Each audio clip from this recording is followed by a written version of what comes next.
প্রতিদিন আমাদেরকে ডাক দিয়া বলে, হে দুনিয়ার মানুষ, ইয়া আইয়ুহাল ইনসান, এ দুনিয়ার মানুষ, আল কবর ওয়াহিদা, আমি কবর একাকিত্ব ঘর। কবর বলে আমি কবর একাকিত্ব ঘর। আবার কবর ডাক দিয়া বলে, দুনিয়ার মানুষ, আল কবর গুরফা, আমি কবর হলাম অন্ধকারাচ্ছন্ন ঘর। সাবধান সাবধান, এই কবরে আলো ছাড়া এসো না। কবর বলে সাবধান সাবধান, এই কবরে আলো ছাড়া এসো না। কবর ডাক দিয়া বলে, আল কবর তুরাব, এ দুনিয়ার মানুষ, আমি কবর হলাম মাটির ঘর। আমার কাছে আসার আগে সামানা নিয়ে আইসো, আমার কাছে আসার আগে বাতি নিয়ে আইসো। অন্ধকারাচ্ছন্ন ঘরে এমনি এমনি আইসো না। এই কারণেই তো আল্লাহ নবী বলছেন, কোরআন এসে তার মাথার সামনে দাঁড়ায় থাকবে আর কবরটা আলোকিত হয়ে যাবে। আল্লাহু আকবার, জোরে বলেন আল্লাহু আকবার। তখন ওই আহলুল কোরআন দেখবে তার কবরটা আলোকিত। ইদা উদিআল মাইয়িতু ফি কবরিহি জাআল কুরআনু ইনদা রাসিহি। আল্লাহু আকবার। নবীজি বলেন, আহলে কোরআন যখন ইন্তেকাল করবে, আহলে কোরআন যখন ইন্তেকাল করবে, যখন তাকে জানাজা দেওয়ার জন্য, গোসল করানোর জন্য ঘর থেকে নামানো হবে, হবে না? আত্মীয় স্বজনরা বিলাপ করবে, কান্নাকাটি করবে। আল্লাহু আকবার। আত্মীয় স্বজনরা বিলাপ করবে, কান্নাকাটি করবে।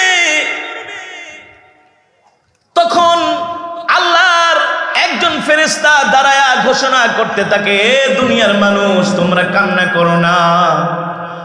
তুমি তোমার বাবার জন্য, সন্তানের জন্য, স্ত্রীর জন্য কান্না করো না। কারণ আল্লাহ তাআলা তাকে দুনিয়াতে যতদিন হায়াত দিয়ে পাঠিয়েছেন, তার দুনিয়ার হায়াতের জিন্দেগি শেষ। ইযা জাআ আজালুহুম লা ইস্তাখিরুনা সাআতান ওয়া লা ইস্তাকদিমুন। আল্লাহ কোরআনের মধ্যে বলছেন, তোমাদের মৃত্যু 1 সেকেন্ড আগেও হবে না, 1 সেকেন্ড পরেও। আল্লাহ বলে, আমি যতটুকুন সময় হায়াতের জিন্দেগি নির্ধারিত করেছি, ততটুকুন সময়ে তুমি বাঁচবা। কিছু মানুষ মারা গেলে দেখবেন ব্যানারের মধ্যে লেখে আকস্মিক মৃত্যু, লেখে না? অমুকের অকাল মৃত্যুতে আমরা গভীরভাবে শোকাহত। আল্লাহ বলে, না না না, কারো অকাল মৃত্যু আকস্মিক মৃত্যু না। আমি আল্লাহ যতক্ষণ তাকে হায়াত দিয়েছি বেঁচেছে, হায়াত শেষ। আমি আল্লাহ তাকে আসমানে উঠায় নিছি, আমি আল্লাহ তাকে ডাক দিয়া তার রূহটাকে আমি আসমানে উঠায় নিছি। ঠিক কিনা বলেন? এ কারণে অনেকের মা বাবা সন্তান মারা গেলে আমরা বিলাপ করি, হায় রে এত ছোট বয়সে মারা গেল। ফেরেশতারা ডাক দিয়া বলে, দুনিয়ার মানুষ যে ইন্তেকাল করছে তার জন্য তোমরা কেঁদো না, ক্রন্দন করো না, আফসোস করো না। তার হায়াতের জিন্দেগি শেষ। আল্লাহ তাআলা দুনিয়ার জমিন থেকে তাকে উঠায় নিছি। সেই কথাই আল্লাহ কোরআনের মধ্যে বলছেন, নুন ওয়াল কলামি ওয়া মা ইয়াসতুরুন মা আনতা বিনিআমাতি রাব্বিকা বিমাজনুন। আল্লাহ তাআলা মানুষকে সৃষ্টি করার 50,000 বছর পূর্বে আল্লাহ তাআলা তার ভাগ্য, তার তকদির লিখেছেন। আল্লাহু আকবার। কে কতদিন বাঁচবে, কে কতটুকুন রিজিক খাবে, কে কত টাকার মালিক হবে, কে কতটুকুন সম্পদের মালিক হবে, আল্লাহ তাআলা আমাদেরকে দুনিয়াতে পাঠানোর 50,000 বছর আগে আল্লাহ সব লিখে রেখেছেন। আল্লাহু আকবার। এ কারণে মুসলমান, ফেরেশতারা ডাক দিয়া বলে, তুমি তোমার সন্তানের জন্য কেঁদো না। তোমার চোখে মনে হইতে পারে অল্প বয়সে মারা গেছে, কিন্তু না না না, আল্লাহ তাআলা তাকে এতটুকুনি বয়স দিয়েছিলেন, হায়াত দিয়েছিলেন। ঠিক কিনা বলেন? আল্লাহ চেয়েছেন তাকে আল্লাহ তাআলা উঠিয়ে নিয়েছেন। এই জন্য তুমি ক্রন্দন করো না। যখন আরো বেশি কান্নাকাটি করে, ফেরেশতারা ডাক দিয়া বলে, হে দুনিয়ার মানুষ, তোমার বাবার জন্য আল্লাহ যতটুকু রিজিক নির্ধারিত করেছিল তার রিজিক খাওয়া শেষ, আর একটাও অবশিষ্ট নাই। একটা ভাত ও এক গ্লাস পানিও তার জন্য অবশিষ্ট নাই, তার রিজিক শেষ। এই কারণে আল্লাহ তাআলা তাকে দুনিয়ার থেকে উঠায় নিছে। সাহাবায়ে কেরাম বলে, ওগো আল্লাহর নবী, আল্লাহ তাআলা ফেরেশতাদের মাধ্যমে এই যে কথাগুলো দুনিয়ার মানুষদেরকে উদ্দেশ্য করে বলান, এই কথাগুলো আমরা কেন শুনি না? রাহমাতুল লিল আলামিন বলে, সাহাবীরা রে, এই কথা যদি তোমরা শুনতে পাইতা তাহলে তোমাদের দ্বারা, দুনিয়ার মানুষদের দ্বারা আর কোনো সংসার, ব্যবসা বাণিজ্য, রাষ্ট্র পরিচালনা করার কোনো শক্তি থাকতো না। তারা সবাই দুর্বল হইয়া ইবাদত করার জন্য তারা জঙ্গলে চলে যেত। আল্লাহু আকবার। এই কথা শোনার পরে দুনিয়ার কোনো মানুষ আর দুনিয়াদারি করতো না, শুধু ইবাদত নিয়ে পড়ে থাকতো, তাহলে আর এই দুনিয়ার জিন্দেগি হতো না। কিন্তু ইসলাম এমন একটা ধর্ম, এখানে কোনো বৈরাগী নাই, দুনিয়াও চলবে, দিনও চলবে। ঠিক কিনা বলেন? দুনিয়াও চলবে, দিনও চলবে, দুনিয়াও চলবে, আবার কোরআন দিয়া রাষ্ট্র ক্ষমতাও চলবে। ঠিক কিনা বলেন? এই কারণে একজন মানুষ যখন ইন্তেকাল করে, তাকে যখন গোসল করায়া জানাজা দেওয়ার জন্য যখন তার জানাজা দিয়া একেবারে কবরের কাছে নিয়ে যায়, ওই মানুষটা যদি জান্নাতি হয়, ওই মানুষটা যদি আহলুল কোরআন হয়, এই দুনিয়ার জমিনে যদি কোরআনকে ভালোবাসা থাকে, ওই মানুষটা টেনশন করে না, চিন্তা করে না, পেরেশান হয় না। আল্লাহ তাআলা তাকে দুনিয়ার জমিন থেকে জান্নাতের সুঘ্রাণ তার নাকের মধ্যে দিয়া দেয়। আল্লাহু আকবার। আর যদি বদকার হয়, জাহান্নামী হয়, সন্তানদেরকে ডাক দিয়া বলে, বাবারে, আমাকে তোমরা কবরের কাছে নিয়ে যেও না, একা একা আমাকে তোমরা কবরে রেখে আইসো না, আমি একা একা থাকতে পারবো না। কান্না করে, বিলাপ করে যখন ওই মুর্দারকে গামছা দিয়া দুই পাশে কবরের মধ্যে শোয়ানো হয়, ওই মুর্দার ডাক দিয়ে বলে, আমার সাথে এমন পাষণ্ডের মতো আচরণ করো না, আমাকে এইভাবে কবরের মধ্যে একা একা শোয়া রেখে যেও না, এই কবরে আমি একা একা থাকতে পারবো না। আর যদি সেই জান্নাতি হয়, কবরের মধ্যে শোয়ানোর পরে যখন তার কবরের উপর দিয়া বাঁশের চাটাই দেওয়া হয়, কলা পাতা অথবা পলিথিন দিয়া যখন তার কবরটাকে ঢেকে দেওয়া হয়, তখন ওই কবর কি অন্ধকার থাকে নাকি আলোকিত? জোরে বলে, অন্ধকার। কিন্তু আমার আল্লাহ নবীর হাদিস বলতেছে, ইযা উদিআল মাইয়িতু ফি কবরিহি জাআল কুরআনু ইনদা রাসিহি। আল্লাহু আকবার। আহলুল কুরআন যখন ইন্তেকাল করে, সাথে সাথে আল্লাহর কোরআন তার কবরে যায় হাজির হয়ে যায়। যারা দুনিয়ার জমিনে আল্লাহর কোরআনকে মহব্বত করে, দুনিয়ার জমিনে আল্লাহর কোরআনকে ভালোবাসে, কোরআনের মাহফিল শোনার জন্য দূর দূরান্ত থেকে পায়ে হেঁটে, সাইকেলে চড়ে, রাত্রবেলা রিক্সাও পায় না, হেঁটে হেঁটে 4-5-10 কিলোমিটার দূর থেকে কোরআনের জন্য হলো তারা নিবেদিত প্রাণ। আল্লাহু আকবার। এ তো হলো সাহাবাওয়ালা চরিত্র। আল্লাহু আকবার। এ তো হলো সাহাবাওয়ালা চরিত্র। আল্লাহর দ্বীনের জন্য তাদের কোনো ক্লান্তি নাই, কষ্ট নাই, দুঃখ। এদের কথাই আল্লাহর নবী বলেছেন, আহলুল কুরআন হুম আহলুল্লাহ। এই আহলুল কুরআনরা যখন ইন্তেকাল করবে, কবরে শোয়ানোর মাত্রই আল্লাহর কোরআন তাদের কবরে চলে আসবে। ইযা উদিআল মাইয়িতু ফি কবরিহি জাআল কুরআনু ইনদা রাসিহি। কোরআন এসে তার কবরটাকে একেবারে আলোকিত করে দিবে। আল্লাহু আকবার। এসে তাদের কবরটাকে আলোকিত করে দিবে। ও যুবক, এই কবর এমন এক ভয়ঙ্কর ঘর, এই কবর এমন এক বিপদ সংকুলন ঘর। কবর প্রতিদিন আমাদেরকে ডাক দিয়া বলে, দুনিয়ার মানুষ, ইয়া আইয়ুহাল ইনসান, এ দুনিয়ার মানুষ, আল কবর ওয়াহিদা, আমি কবর একাকিত্ব ঘর। কবর বলে আমি কবর একাকিত্ব ঘর। আবার কবর ডাক দিয়া বলে, দুনিয়ার মানুষ, আল কবর গুরফা, আমি কবর হলাম অন্ধকারাচ্ছন্ন ঘর। সাবধান সাবধান, এই কবরে আলো ছাড়া এসো না। কবর বলে সাবধান সাবধান, এই কবরে আলো ছাড়া এসো না। কবর ডাক দিয়া বলে, আল কবর তুরাব, এ দুনিয়ার মানুষ, আমি কবর হলাম মাটির ঘর। আমার কাছে আসার আগে সামানা নিয়ে আইসো, আমার কাছে আসার আগে বাতি নিয়ে আইসো। অন্ধকারাচ্ছন্ন ঘরে এমনি এমনি আইসো না। এই কারণেই তো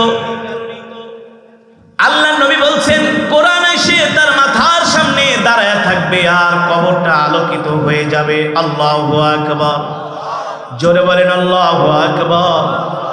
তখন ওই আহলুল কোরআন দেখবে তার কবরটা আলোকিত, তার কবরটা আলোকিত।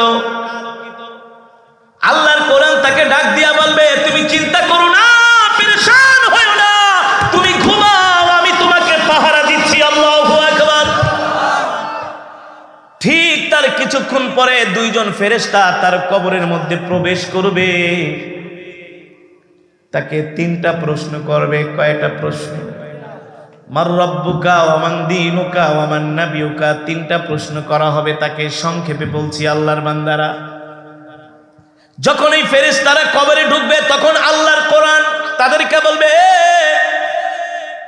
আমার এই দোস্ত বন্ধুকে তোমরা বিরক্ত করো না, তাকে প্রশ্ন করার জন্য ডাক দিও না।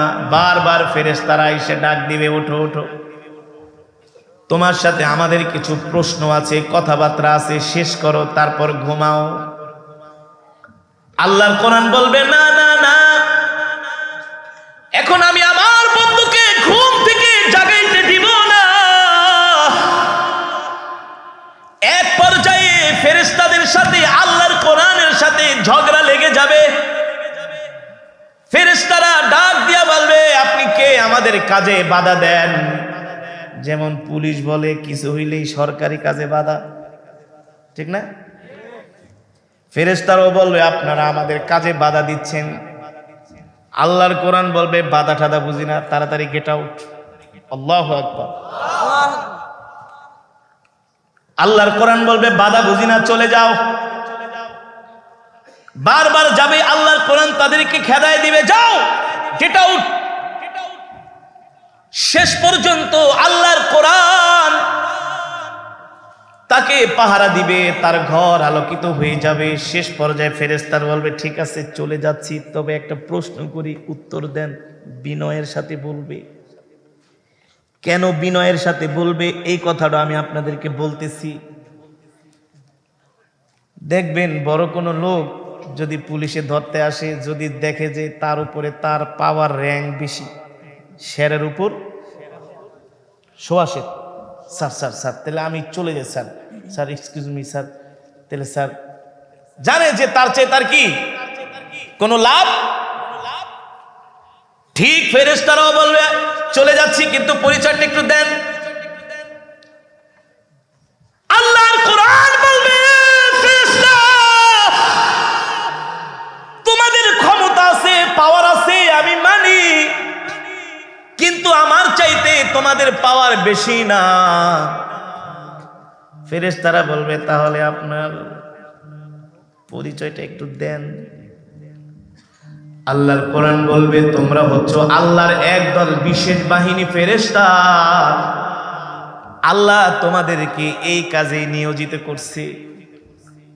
আর আমার পরিচয় যদি তোমরা জানতে চাও, শুনতে চাও, তোমরা হলা আল্লাহর ফেরেশতা, বিশেষ বাহিনী, আর আমি নিজে হলাম আল্লাহর জবানের কালাম। আরো জোরে বলেন আল্লাহু আকবার। আমি হলাম আল্লাহর জবানের, আমি হলাম আল্লাহর জবানের কালাম। আপনাদের কাছে আমার প্রশ্ন, একটা সরকারি বড় কর্মচারীর দাম বেশি, ক্ষমতা বেশি, নাকি প্রধানমন্ত্রীর মুখের কথার দাম বেশি? জোরে বলেন, জোরে বলেন।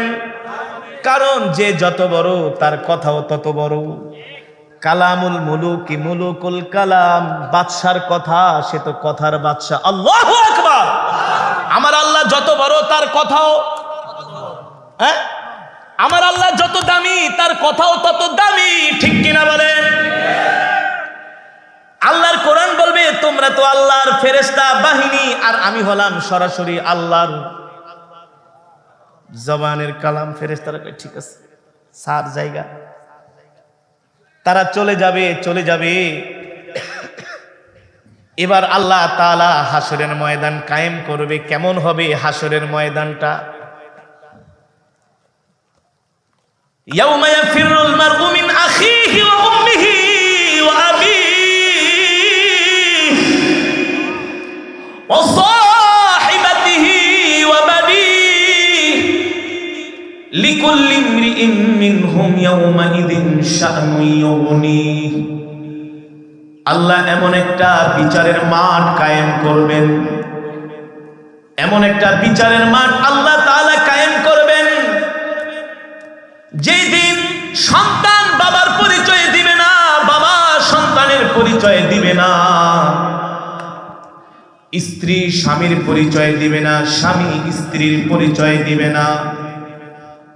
সবাই শুধু বলবে ইয়া নফসি ইয়া নফসি ইয়া নফসি। আর জাহান্নামীরা জাহান্নামের দিকে তাকায়া তাকায়া তারা দেখবে আর বলবে ওয়ালাউ তারা ইয উকিফু আলান নারি ফাকালু ইয়া লাইতানা فقالوا يا ليتنا نرد ولا نكذب بآيات ربنا ونكون من المؤمنين। সেই দিন অপরাধীরা জাহান্নামীরা জাহান্নামের দিকে তাকায় তাকায় আফসোস করবে আর বলবে হায় রে, যদি দুনিয়ার জমিনে আল্লাহর নাফরমানি না করতাম, যদি দুনিয়ার জমিনে নেক আমল করতাম। তারা জাহান্নামের দিকে তাকায়া আল্লাহ তাআলাকে ডাক দিয়া বলবেন আল্লাহ, দুনিয়াতে অনেক ভুল করে ফেলেছি, অনেক বড় ভুল করে ফেলেছি আল্লাহ, আর একটা বারের মতো সুযোগ দেন, আর একটা বারের মতো সুযোগ দেন, আর একটা বার দুনিয়াতে পাঠান, আর কোনোদিন ভুল করব না, আপনার প্রতি ঈমান আনবো, আপনার হুকুমগুলো মানবো। আল্লাহ ডাক দিয়া বলবে না না না, দুনিয়ার জমিনে তোদেরকে আমি হায়াতে জিন্দেগি দিছিলাম, শুধু নাফরমানি করছস, জিনা করছস, ব্যভিচার করছস, ঘুষ খেয়েছিস, সুদ খেয়েছিস, আল্লাহর কোরআনের বিরুদ্ধে কথা বলছস, ঠিক কিনা বলেন? আমি আল্লাহ বলছি হারাম, কিন্তু তোরা হারাম মানুষ নাই, সেটাকে জোর করে হালাল করার জায়েজ করছস। বলবে আল্লাহ এত অপরাধ তো করি নাই।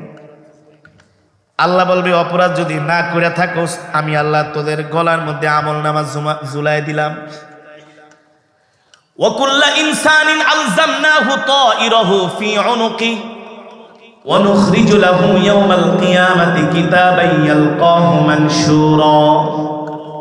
ইকরা মানে কি? জোরে বলেন, আরো জোরে বলেন। ইকরা কিতাবাক, আল্লাহ বলবে তুই তোর কিতাবটা পড়, তোর আমলনামা তুই নিজেই পড়। গলার মধ্যে যেমন অফিসে যাওয়ার সময় অফিসের কার্ড ঝুলান, ঠিক আল্লাহ তাআলা সবার আমলনামা গলার মধ্যে ঝুলাই দিবে। যুবক, হেলা খেলা মনে করো না, আল্লাহর কোরআন থেকে বলতেছি, আল্লাহর কোরআন পারলে চ্যালেঞ্জ করো আয়েশা, যে হুজুর আপনার কথা আমি বিশ্বাস করি না, আমাকে দলিল দেন, আমি তো কোরআন থেকেই দলিল দিয়ে দিলাম। আল্লাহ বলবে ইকরা, পড় পড়, তুই তোর কিতাব পড়, আমলনামা পড়। রাত 2টা বাজে কোন জায়গায় গেছিলি? দুনিয়ার কোনো মানুষ দেখে নাই, অন্ধকারাচ্ছন্ন রাতের মধ্যে কোন অপরাধ করছস দুনিয়ার কোনো মানুষ দেখে নাই, কিন্তু কিরামান কাতিবিনা ইয়ালামুনা মা তাফআলুন, আল্লাহ তাআলা 24 আওয়ার্স আমাদেরকে মনিটরিং করতেছে। সিসি ক্যামেরার আওতায় আল্লাহ আমাদেরকে নিয়ে আসছে। এই যে দুনিয়াতে মানুষ সিসি ক্যামেরা বানায়, সিসি ক্যামেরা তো শুক্রে 8 দিন ধরে আইছে। এটি সব তারা কোরআন থেকে রিসার্চ করে গবেষণা করে করে বের করেছে, ঠিক কিনা বলেন? আল্লাহ বলবে এই অপরাধীরা, মুজরিমরা, জাহান্নামীরা, তোরা তোদের আমলনামা পড়, তোরা তোদের আমলনামা পড়।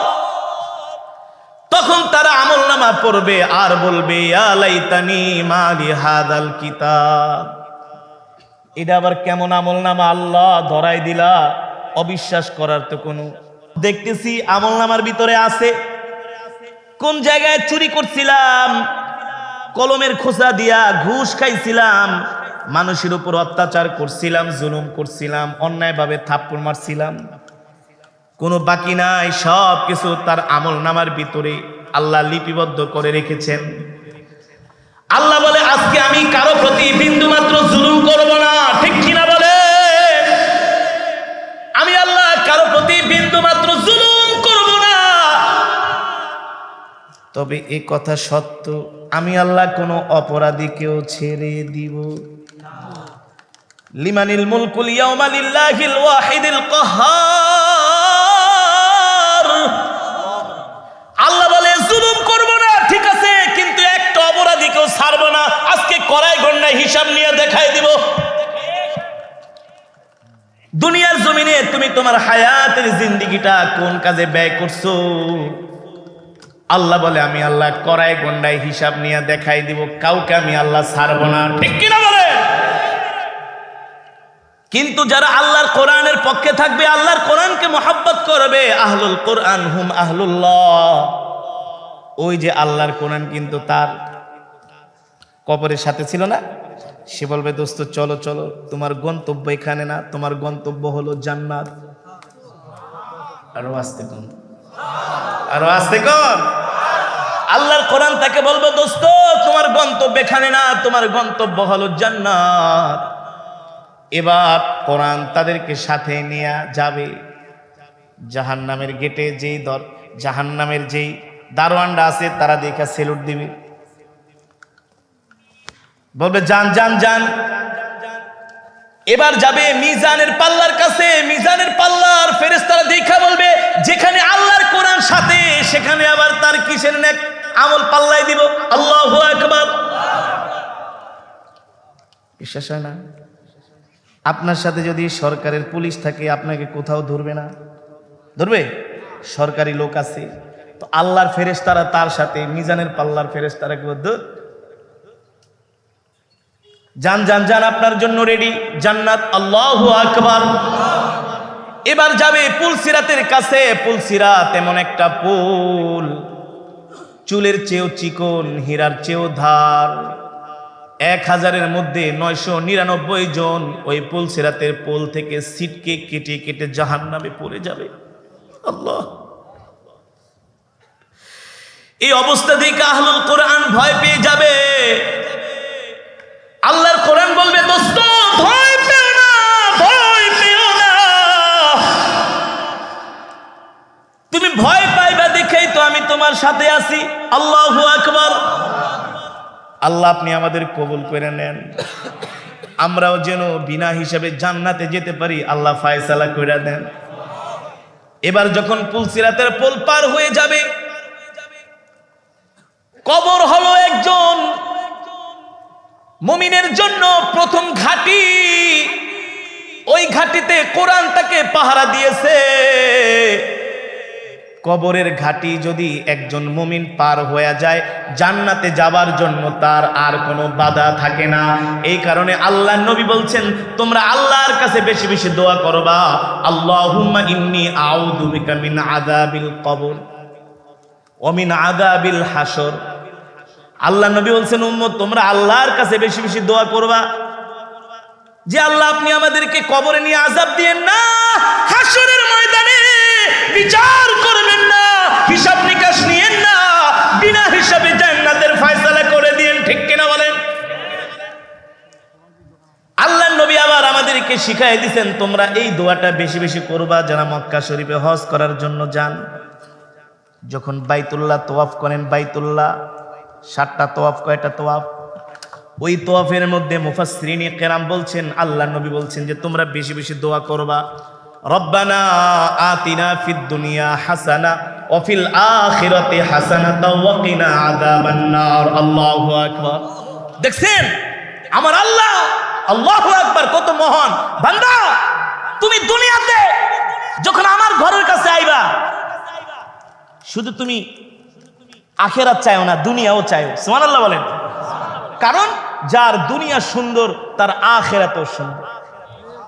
আল্লাহ নবী বলে তোমরা যখন বাইতুল্লাহ তওয়াফ করবা বেশি বেশি করে এই দোয়াটা করবা, রব্বানা আতিনা ফিদ দুনিয়া হাসানা ওয়া ফিল আখিরাতি হাসানাতাও ওয়া কিনা আযাবান নার।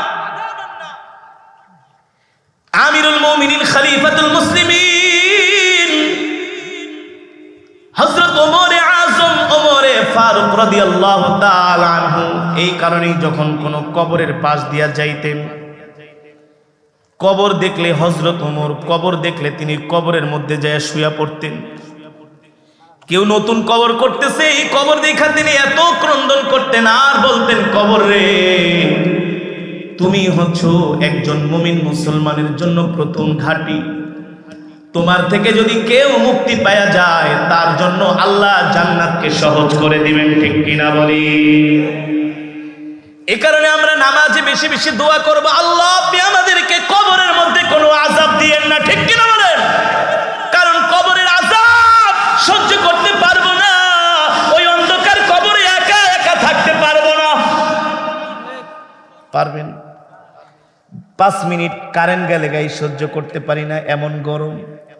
একটা মশার কামড় সইতে পারি না, একটা পিঁপড়ার কামড় সইতে পারি না। আর যদি আমলনামা খারাপ হয়ে যায়, কবরের মধ্যে সাপ আইসা দংশন করবে, আল্লাহ শক্তি থাকবে না, কোন শক্তি থাকবে না মুসলমান। এই কারণে কবরের আযাব থেকে বাঁচার আল্লাহ তাআলার কাছে বেশি বেশি দোয়া করতে হবে, বেশি বেশি চোখের পানি ফেলতে হবে এখনই সময়। কারণ চোখ দুইটা বন্ধ হয়ে গেলে আমলের দরজাও বন্ধ হয়ে যাবে। এই কারণে দুনিয়ার প্রতিটা সময়, প্রতিটা সেকেন্ড অনেক বেশি মূল্যবান। আর আল্লাহ তাআলা এই কারণে কোরআনের মধ্যে একটা সূরা নাজিল করছেন, সূরাতুল আসর। এই সূরাতুল আসরের মধ্যে আল্লাহ সময়ের কসম খেয়েছেন। কেন সময়ের কসম খাইলেন? কারণ সময় হলো একজন মানুষের জীবনের সবচেয়ে মোস্ট ইম্পর্টেন্ট। কেউ যদি দুনিয়ার জিন্দেগিটা গুনার কাজে ব্যয় করে, আল্লাহ বলে সে দুনিয়াও ক্ষতিগ্রস্ত, আখিরাতেও। এই কারণে দুনিয়ার জিন্দেগিটা হেলায় খেলায় কাটানো যাবে না। ও যুবক, শুধু ফেসবুক আর ইউটিউব গান বাজনা দেখে, ক্রিকেট ফুটবল খেলা দেখা দুনিয়ার জিন্দেগির সময় নষ্ট করা যাবে না। কারণ এই সময়ের হিসাব আল্লাহর কাছে দিতে হবে। এই কারণে টেলিভিশনের সামনে বৈশা শুধু বাংলা সিনেমা দেখা যাবে না। দুঃখ লাগে, গ্রামগঞ্জের প্রত্যেকটা চায়ের দোকানে মনে হয় এক একটা সিনেমা হল হয়ে গেছে।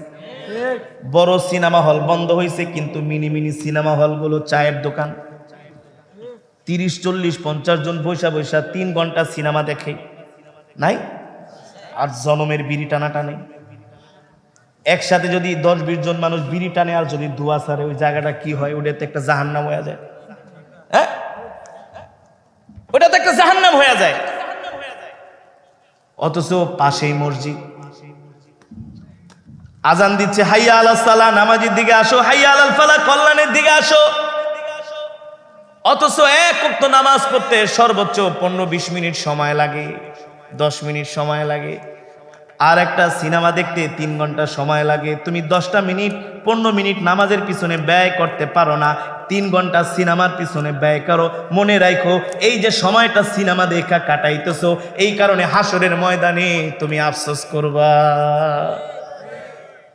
আমার কথার যুক্তি আছে কি আছে না? জোরে বলেন, আছে কি আছে না? কথা বুঝাইতে পারছি তো? দুনিয়ার জিন্দিগিটা খাও দাও ফুর্তি করো, দুনিয়াটা মস্ত বড়। এই কারণে আল্লাহ আমাদেরকে দুনিয়াতে পাঠান নাই। আল্লাহ তাআলা আমাদেরকে দুনিয়াতে পাঠিয়েছেন আল্লাহর গোলামি করার জন্য। কার গোলামি? তারপরে আল্লাহর কোরআন তাকে জান্নাতে নিয়ে যাবে। কেমন জান্নাত, কেমন জান্নাত! আল্লাহু আকবার। জান্নাতের মধ্যে ঢুকাই পাগল হয়ে যাবে। জান্নাতের হুর গিলমান দেখে, জান্নাতের আসবাবপত্র দেখে, জান্নাতের নাজ নিয়ামত দেখে, ঝর্ণা নহর দেখে, বাগান উদ্যান দেখে পাগল হয়ে যাবে। পাগল পাগল পাগল! আল্লাহু আকবার। কেমন হবে সেই জান্নাত? ইন্নালিল মুত্তাকিনা মাফাজান হাদাইকা ওয়া আনাবা। জান্নাতে থাকবে আঙ্গুরের বাগান, ওয়া কাওয়াইবা আতরাবা, স্ফীত বক্ষ বিশিষ্ট তরুণী। হুরদের বয়স হবে 20 থেকে 22-25। ডাগর ডাগর চোখ, বড় বড় চোখ, চুলগুলো থাকবে গোল্ড কালারের। দেখবেন দুনিয়াতে কিছু মেয়েরা চুলকে কালার করে, গোল্ড কালার। কেন করে? তাদের সৌন্দর্য বাড়ানোর জন্য। অথচ জান্নাতের রমণীদের চুলগুলো থাকবে গোল্ড কালারের। আল্লাহু আকবার। রাসূল কারীম সাল্লাল্লাহু আলাইহি সাল্লাম বলছেন, দুনিয়ার জান্নাতের কোন হুর যদি দুনিয়ার দিকে তাকায়া একবার হাসি দিত, হুরের দাঁতের আলোতে সারা পৃথিবী আলোকিত হয়ে যাবে।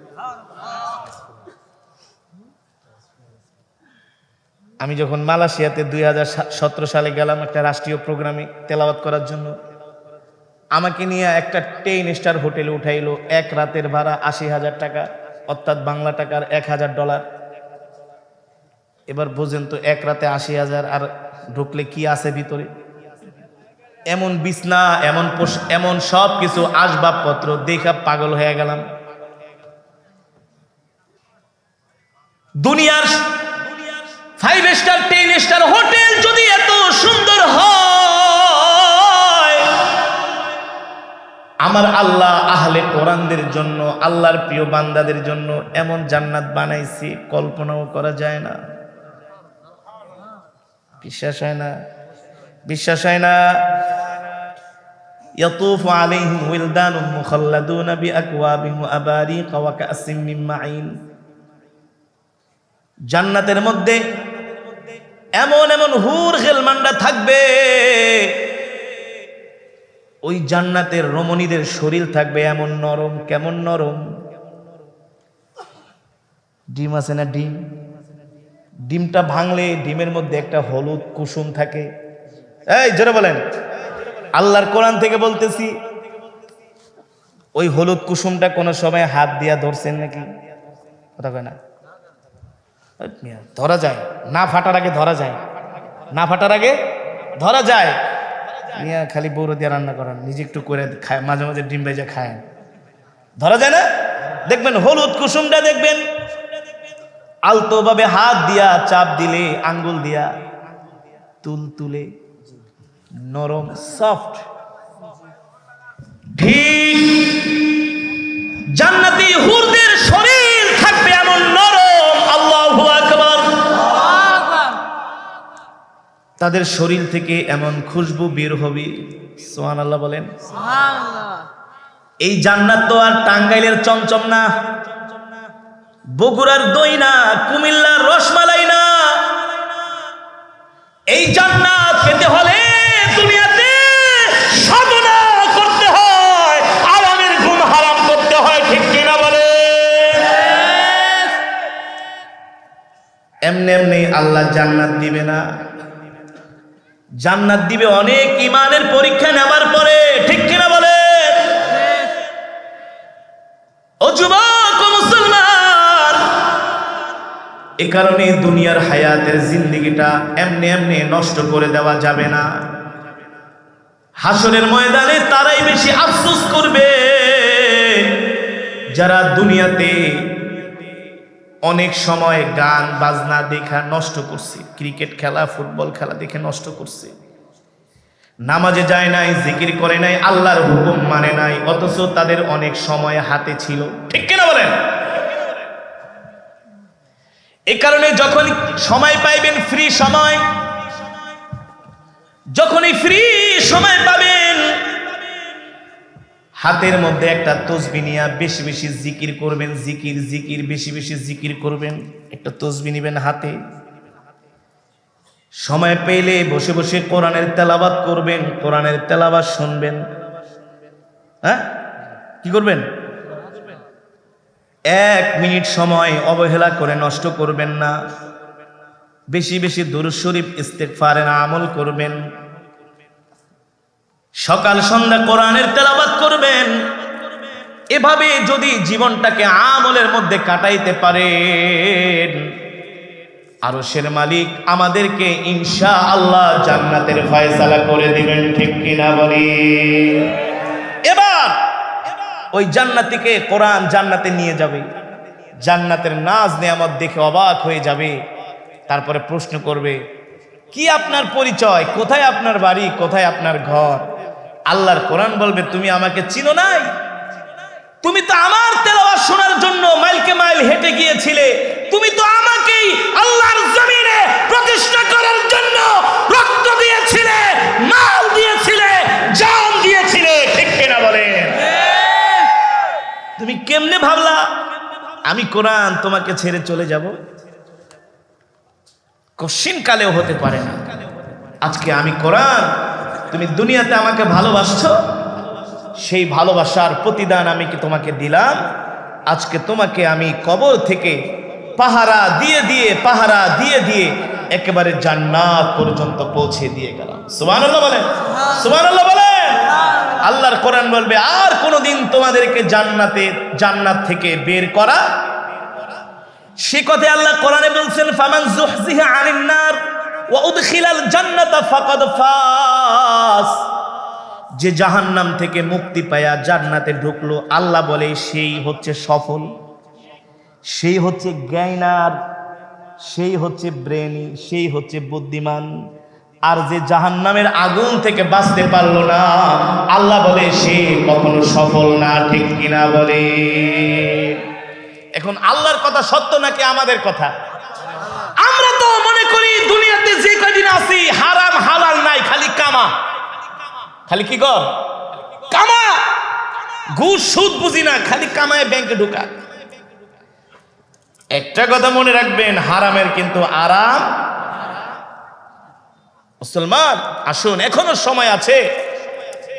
কালকে না এখন থেকে আমরা ওয়াদাবদ্ধ হব, জীবনে যতদিন বাঁচবো আল্লাহর হুকুম মানবো, কোনো গুনাহ করব না, কোনো গুনাহ করব না, কোরআন অনুযায়ী আমাদের জীবনটাকে চালাবো। কে কে রাজি আছেন? হাত উঠান, হাত উঠান।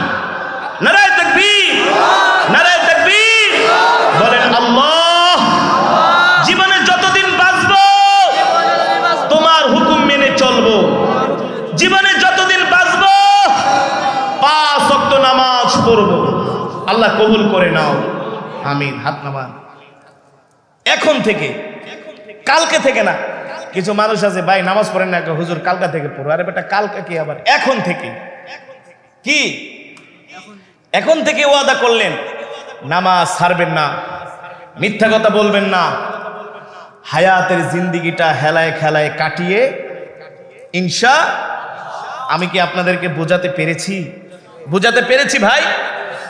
যদি পারি নিজেও কোরআন পড়বেন, সন্তানদেরকে আলেম বানাবেন। এই যে চেয়ারম্যান সাহেব জি মাদ্রাসা করেছেন, আবু হুরায়রা হাফিজিয়া কওমিয়া মাদ্রাসা, এই মাদ্রাসায় এসে ছাত্রদেরকে, সন্তানদেরকে ভর্তি করায় যাবেন বিনা খরচ, কোনো টাকা লাগবে না। এখন কোন সুতা দেখাইবেন কবরে যে আল্লাহ টাকা ছিল না এই কারণে সন্তানরে পড়াইতে পারি নাই, এখন বিনা টাকায় পড়াবে।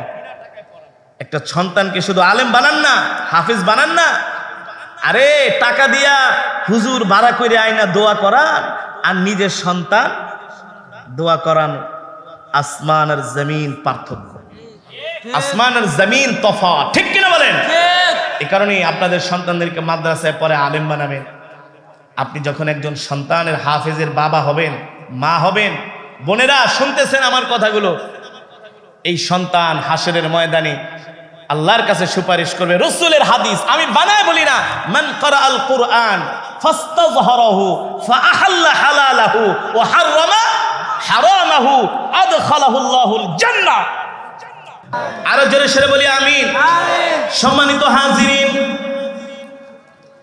এতক্ষণ পর্যন্ত আমি আপনাদের সামনে যে কোরআনুল কারীমের তেলাওয়াত করলাম, এই কোরআন আল্লাহ তাআলা আমার নবীর উপরে নাজিল করেছেন।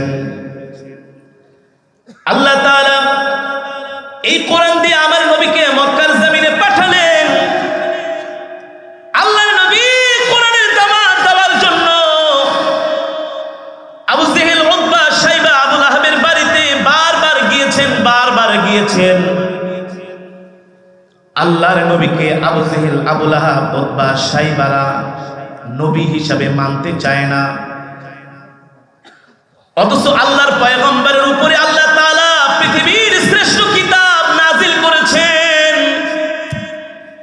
আর আমার নবী হলো শেষ নবী। মা কানা মুহাম্মাদুন আবা আহাদিম মির রিজালিকুম ওয়ালাকিন রাসূলুল্লাহি ওয়া খাতামান নাবিয়্যিন।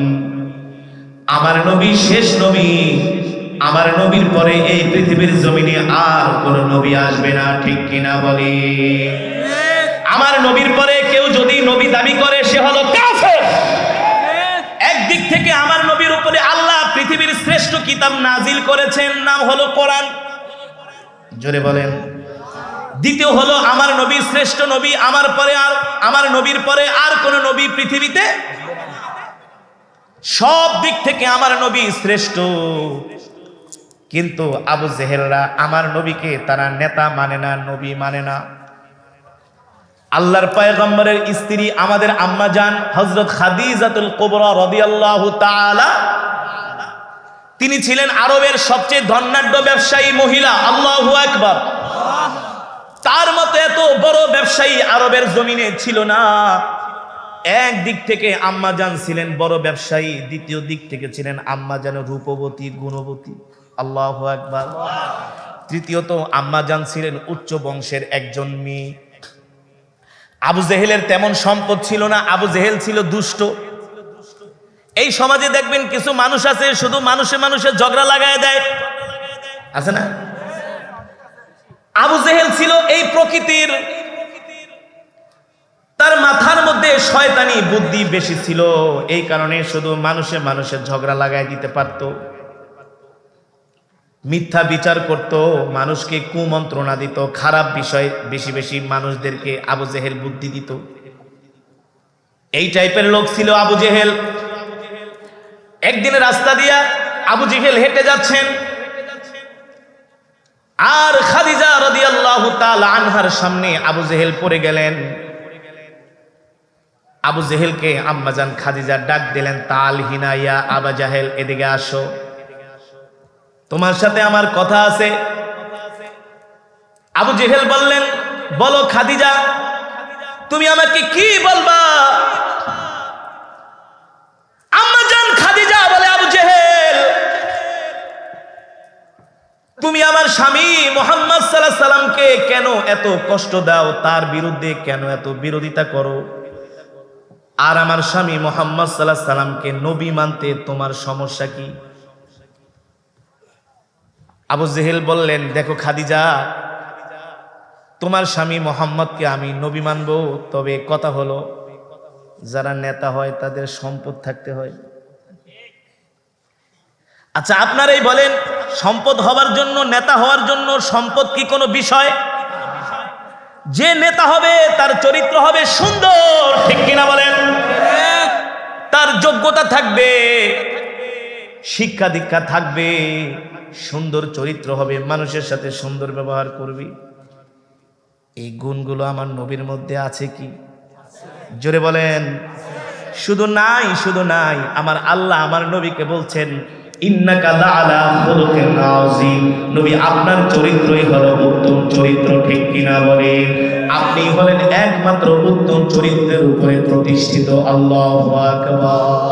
জোরে বলেন আল্লাহু মক্কার কাফেররা আপনাকে মিথ্যাবাদী বলে, ওরা কিন্তু হলো চরিত্রহীন আর আপনি হলেন চরিত্রবান। বলছেন কে? জোরে বলেন কে? আম্মাজান খাদিজা ছিলেন বুদ্ধিমতী ব্যবসায়ী মহিলা, মাথায় অনেক চালাক। আল্লাহু আকবার বলেন। আবু জেহেল রে কয় তুই হচ্ছিস মূর্খ। আবু জেহেল কি ছিল? তোর সাথে এখন কথা বাড়ায় লাভ নাই। তবে আবু জেহেল, তোমাকে আমার বাড়িতে দাওয়াত, যাবা নাকি বলো? খাদিজা গেলে কি খাওয়াবা? বলে তোমাদেরকে খাসি জবাই করে খাওয়াবো। ঠিক আছে, শুধু আমি না, আমার নেতা খাতা যা আছে সবগুলারে লয়ে যাবো। আম্মাজান খাদিজা ছিলেন বুদ্ধিমতী, জানেন ওদেরকে কোন কৌশলে ওদেরকে মার দিতে হবে, বশ করতে হবে। ওরা যে নবীর বিরুদ্ধে ষড়যন্ত্র করে, আম্মাজান খাদিজা বলছেন ওদের ষড়যন্ত্রের জবাব আমি এমন করে দিব, ঝগড়া করে না, ফাসাদ করে না, ওদের সাথে আমার ফাইট হবে, লড়াই হবে ব্রেনে, পেশি শক্তিতে না। কি দিয়া খেলবো? ব্রেন দিয়া, হেকমতের সাথে। ঠিক আছে আবু জেহেল, আগামীকালকে আমার বাড়িতে তোমরা যেও। আবু জেহেল তার নেতাদেরকে দাওয়াত দিল, শুনছো তোমাদের জন্য একটা সারপ্রাইজ আছে, খুশির খবর। বলে আবু জেহেল কি খুশির খবর? বলে আরে আমি যে কত চালাক তোমরা তো জানো না। বলে নেতা কি হয়েছে বলেন? কয় মোহাম্মদের বিরুদ্ধে বদনাম কইতে যায়া খাদিজা আমাদের দলে চলে আসছে। দলে চলে আসছে মানে? বলে বিশ্বাস করো না, আগামীকালকে খাদিজা আমাদেরকে দাওয়াত দিছে তার বাড়িতে। দাওয়াত দিছে? বোঝো না, মোহাম্মদের বিরুদ্ধে আমি নিয়েছি, খাদিজারে ভাগায় ভুগায় আমাদের দলে নিয়ে আসছি, চিন্তা করো না। নেতা বিশ্বাস করেন, বিশ্বাস না করলে কি দাওয়াত দিছে নাকি? চলো আগামীকাল। ইতিহাসের মধ্যে আসছে, সিরাতের কিতাবে, আবু জেহেল, উতবা, শাইবা, আবু লাহাব বিশাল গ্রুপ নিয়ে আম্মাজান খাদিজার বাড়িতে সন্ধ্যার সময় হাজির হয়ে গেছে। আর ইসলাম তো এমন শান্তির ধর্ম, মুক্তির ধর্ম। ইসলাম কখনো মেহমানদেরকে অসম্মানী করে না, হোক সে খ্রিস্টান, হোক সে অন্য ধর্মাবলম্বী। ঠিক কিনা বলেন? আম্মাজান খাদিজা বলে ওদের সাথে এখন আমার কোনো কথা নাই, আগে আসছে ওদেরকে পেট ভরে খাওয়াবো, মেহমানদারি করব। আম্মাজান খাদিজা তার চাকর বাকর দিয়া বললে মেহমানদেরকে ভালো করে খাওয়াও, জনমের খাওয়ান খাওয়াও। এমন খাওয়া খেলো আবু জেহেলরা, ওর নেতা খাতারা খেয়ে একেবারে পেট পুরে ফেলেছে। খাওয়া দাওয়ার পরে আবু জেহেল বলে খাদিজা খুব ভালো খাওয়াইছো, তোমার আপ্যায়নে আমরা মুগ্ধ, আমরা খুশি। খাদিজা তাহলে চলে যাই, আবার কোনোদিন দাওয়াত দিলে আবার আসবো। আম্মাজান খাদিজা কয় খেলা তো এখনো শুরু হয় নাই, আগে বসো। খাদিজা আবার কি কথা বলে, আরে খেয়েছো, মেহমানের বাড়িতে আসছো, তোমরা মেহমান, মেজবানের কিছু কথা কি শুনবা না? আম্মাজান খাদিজা সবাইকে চেয়ার দিছে বসার জন্য, সবাই গোল হয়ে বসছে। আম্মাজান খাদিজা রাদিয়াল্লাহু তাআলা আনহা বলে, আবু জেহেল তোমার কাছে আমার প্রশ্ন, এখানে তোমরা সব মক্কার নেতাগুলো আছো, তোমাদের কাছে আমার প্রশ্ন, আচ্ছা বলো আবু জেহেল, তোমরা আমার স্বামী মোহাম্মদকে কেন নবী মানো না, নেতা মানো না? আবু জেহেল বলে তোমার স্বামী তো মোহাম্মদের সম্পদ নাই, এই কারণে আমরা নেতা মানি না। আচ্ছা আবু জেহেল, নেতা হওয়ার জন্য কি সম্পদ বিষয়, নাকি নেতা হওয়ার জন্য তার সুন্দর ব্যবহার, আখলাক, চরিত্র দরকার, নাকি শিক্ষা যোগ্যতা দরকার? আবু জেহেল চুপ চুপ করে আছে। আম্মাজান খাদিজা বলে, আবু জেহেল আপনাকে আমি একটা প্রশ্ন করি, আচ্ছা বলেন আপনি সুন্দর নাকি আমার স্বামী মুহাম্মদ সাল্লাল্লাহু আলাইহি সাল্লাম সুন্দর? সুবহানাল্লাহ বলবেন না? আচ্ছা বলেন, আমার নবীর চাইতে এত সুন্দর পৃথিবীতে কেউ আসছে, আসবে? পৃথিবীর যত সৌন্দর্য সব আল্লাহ তাআলা আমার নবীকে দান করেছেন, ঠিক কিনা বলেন? আমার নবী এত সুন্দর, কেমন সুন্দর? রাহমাতুল লিল আলামিন বলেন, আমার ভাই ইউসুফকে আল্লাহ তাআলা সাদা সুন্দর বানাইছে, আর আল্লাহ আমাকে লাল সুন্দর বানিয়েছে। আমরা যখন মিশরে পড়াশোনা করতাম, বাংলাদেশ থেকে যখন মিশরে যাইতাম, এয়ারপোর্ট থেকে বিমানে উঠতাম, দুবাই যে অথবা কাতার যে নামতাম, ওখান থেকে মিশরের বিমানে উঠতাম। ওই বিমানের মধ্যে যদি 500 যাত্রী থাকে আর 500-র মধ্যে যদি 2 জন বাঙালি থাকে, ওই 2 জনকে খুঁজে বের করা যাবে। কেন?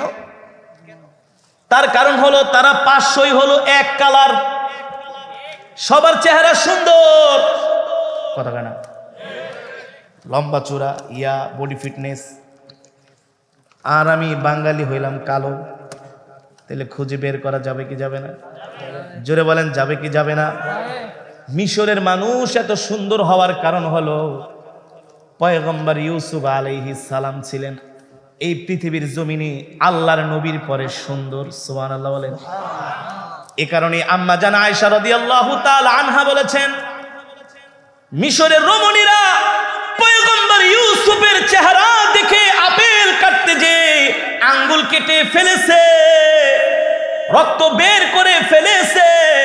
আর আমার স্বামী মুহাম্মদ সাল্লাল্লাহু আলাইহি সাল্লামকে যদি মিশরের রমণীরা দেখতো, শুধু আঙ্গুল না, আপেল না, কলিজা পর্যন্ত কেটে ফেলতো, তারপরও আমার স্বামী মুহাম্মদ সাল্লাল্লাহু আলাইহি সাল্লামের চেহারা থেকে নজর ফিরাতে পারতো না।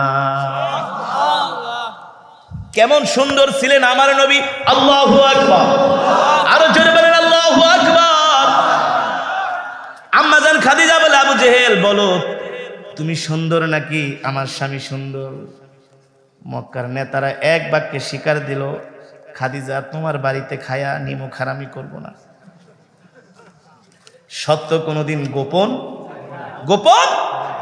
মক্কার নেতারা বললে, আরে কি আবু জাহেল ঠাকুর জাহেল, তোমার স্বামী মোহাম্মদের মতো এত সুন্দর মক্কার জমিনে কোন যুবক নাই, নাই, আসবেও না, ঠিক কিনা বলে? আচ্ছা ঠিক আছে, বুঝলাম, তাহলে বলো আমার স্বামীর চরিত্র। একজন আর একজনকে খোঁচা দেখে, এটা তো আবু জেহেল, এটা তো ছেসরা। এটা কি মানুষের টাকা নিলে আর দেয় না, খালি ঘুরায়, আছে না? মানুষের টাকা হাওলাত নেই, দেয় না। আবু জেহেলের স্বভাব। নবীজির কাছে যে বিচার দিত, মোহাম্মদ টাকা দেয় না, ভাতিজা একটু বিচার করে দাও। আল্লাহ নবী খালি ডাক দিছে, আবু জেহেল বাইরে, টাকা নিছস, দেশ না কেন? আবু জেহেল কয়, মোহাম্মদের ধমক শুনে আমার পালপিটিশন গরম হয়ে গেছে। ঠিক আছে ভাতিজা, ভাতিজা দিয়া দিতেছে। চুরি ছেসরামি সব স্বভাব আবু জেহেলের মধ্যে। একজন আর একজনকে খোঁচা দেয়। খাদিজা তো ঠিকই বলছে, ভাতিজা মোহাম্মদের চরিত্রের মতো এত সুন্দর চরিত্রবান মানুষ মক্কার জমিনে নাই আর কোনোদিন। তাহলে নেতা হওয়ার যোগ্যতা নবীজির মধ্যেই। আচ্ছা আবু জেহেল বলেন, আপনি শিক্ষিত নাকি মোহাম্মদ শিক্ষিত? পৃথিবীর সব জ্ঞান, সব ইলম আল্লাহ তাআলা আমার নবীকে দান করছেন। এক কথায় আল্লাহ বলছেন, ওয়ামা আরসালনাকা ইল্লা রাহমাতাল লিল আলামিন, আমার নবী হলো সমগ্র বিশ্বের জন্য রহমত। আম্মা জান খাদিজা ডাক দিয়া বলে, আবু জেহেল তোমার বংশ মর্যাদা বড় নাকি আমার স্বামী মুহাম্মাদের বংশ মর্যাদা বড়? আল্লাহু আকবার। মক্কার সব ছোট ছোট নেতাগুলো বলে, খাদিজা বলো কি, মুহাম্মাদের দাদা আব্দুল মুত্তালিব হলো জমজম কূপের মুতাওয়াল্লি, বাইতুল্লাহর মুতাওয়াল্লি। আল্লাহু আকবার। আল্লাহর পয়গম্বরের দাদা আব্দুল মুত্তালিব ছিলেন জমজম কূপের মালিক। সে আল্লাহু আকবার, বাইতুল্লাহর মুতাওয়াল্লি। পৃথিবীর সবচেয়ে উচ্চ বংশের ছিলেন আমার নবী, ঠিক কিনা বংশ? তাহলে আমার স্বামীকে তোমাদের নবী মানতে, নেতা মানতে কি সমস্যা? এই সমাজে দেখবেন কিছু মানুষ আছে আলেমদেরকে দেখতে পারে না, খালি ছোট সুতা খুঁজে, এই হুজুরের এই দোষ সেই দোষ, আছে না? আবু জেহেল কয়, তোমার স্বামীর তো সম্পদ নাই। কি নাই? সম্পদ নাই। নেতা হইলে তো মাল দরকার। আম্মা জান খাদিজা বলে, আবু জেহেল রে,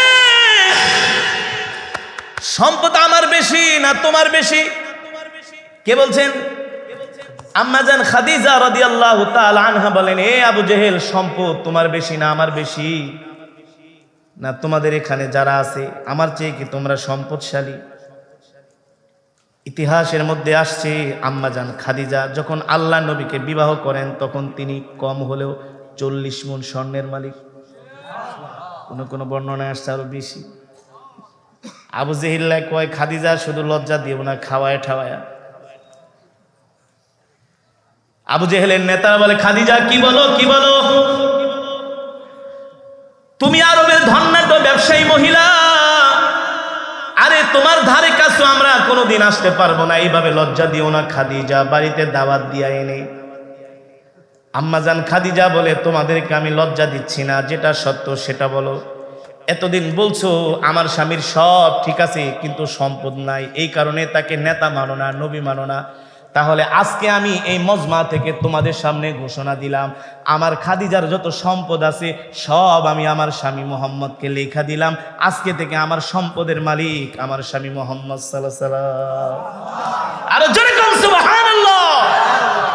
আম্মাজান বলে সব আমার সম্পদ হলো আমার স্বামী মোহাম্মদ সাল্লাল্লাহু আলাইহি ওয়াসাল্লামের।